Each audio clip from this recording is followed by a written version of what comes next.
say something, of course, about that. All right. And I'm here with a powerful, revolutionary-minded Brother Donald Dominique, and it's a pleasure to be sitting down here interviewing you. First of all, can you tell us a little bit about your feelings about the African American Cultural Festival here in Dayton? Well, I think this is a very necessary coming together of black folks to showcase our culture.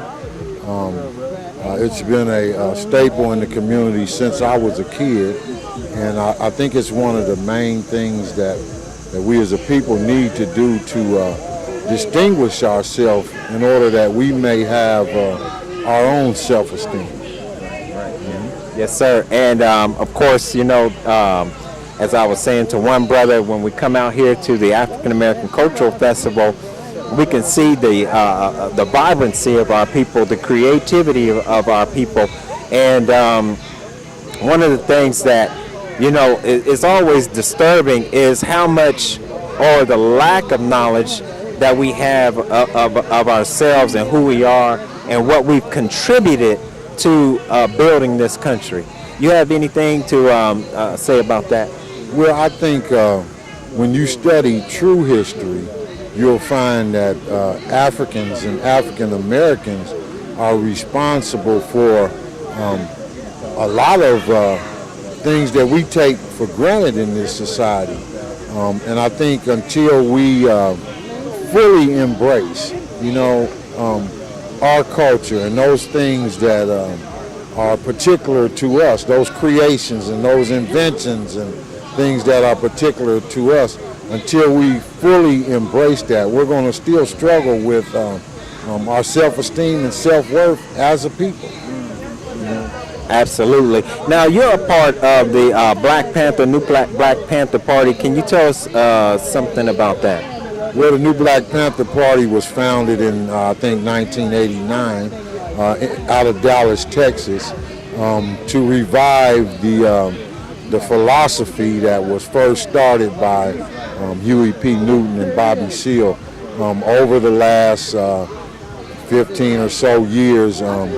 With the current climate in America and with the recent killings of unarmed black men, the New Black Panther Party is really becoming a relevant party in our society.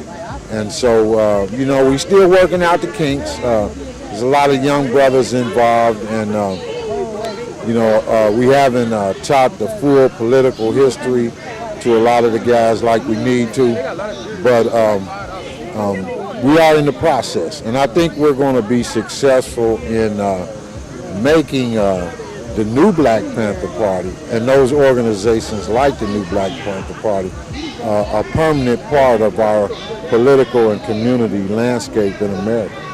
Now, if a person wanted to learn more about the local branch, how can they contact you? Well, they can contact me on my cell at 937-251-7048, or they can hit me up on Facebook at Donald Dominic at Facebook.com. All right, and the minister has called for justice or else to converge on the mall on 10-10-15. What are your thoughts about the minister's call for justice or else?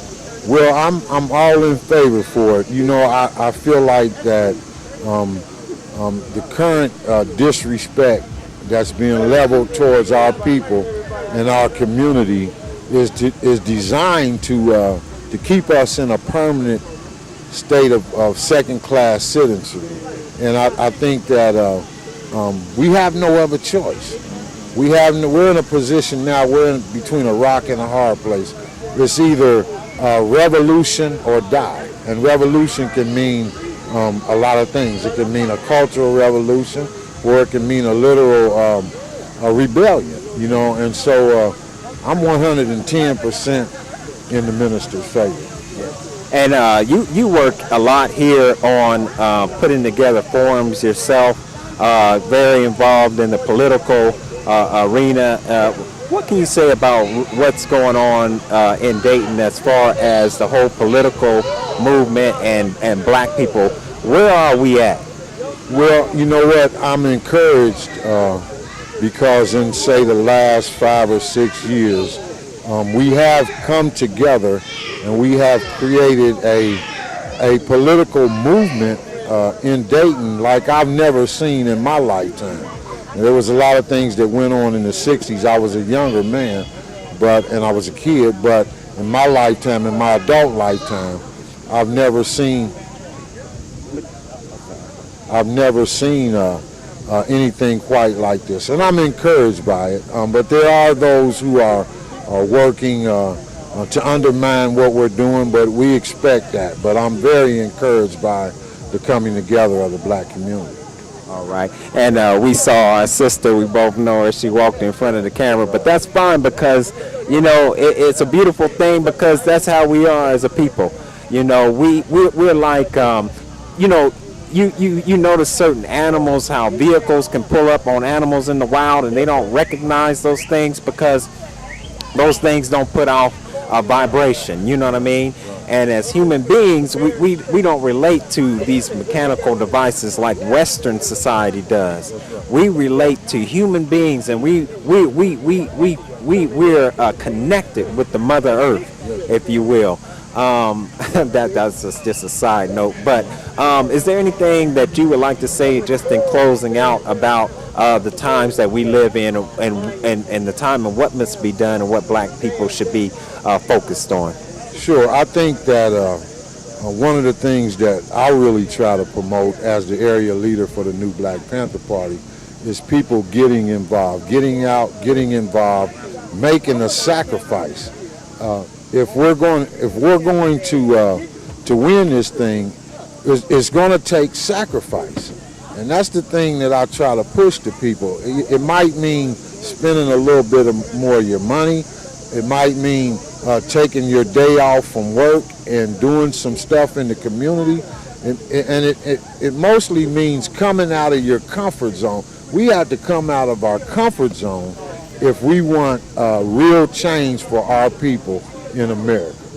Right. Thank you, my brother. And let us know what's going on with the publication.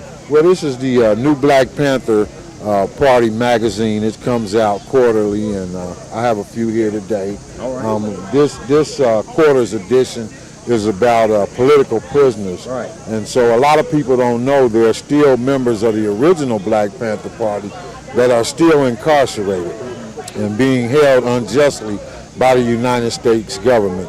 So we're encouraging people to get involved in writing their congressmen, writing their legislators, and writing these brothers, just sending them an email or a letter of comfort, because, you know, one brother's been in jail for 50 years, and a lot of people have forgotten about his struggle. And so we just want to write him, email him, and let him know that we love him and we still thinking about him. I think you're absolutely right, because here we just had a recent article where America is about to release Jonathan Pollard, I think that's how you pronounce this Jew's name, right, who was a spy for Israel. Right. Now they're about to parole him, but they have no parole sentences for our political prisoners who are only fighting for justice under an unjust satanic system. That's right. And you know, the unspoken thought with the United States government, especially when you talk about black nationalist brothers and Black Panther brothers, is that we're going to keep them there until they die. Mm-hmm. And that's basically what they're doing. One brother, one of the Angola 3, just got out a couple years ago, but he had lung cancer, and he succumbed 3 days after he got out of prison. And this is the type of punishment that we're seeing that's being leveled on these real courageous brothers who made a real sacrifice for this country. And that's why, man, it's so important that we stop being so complacent and support this struggle. One last thing, because you just reminded me of our sister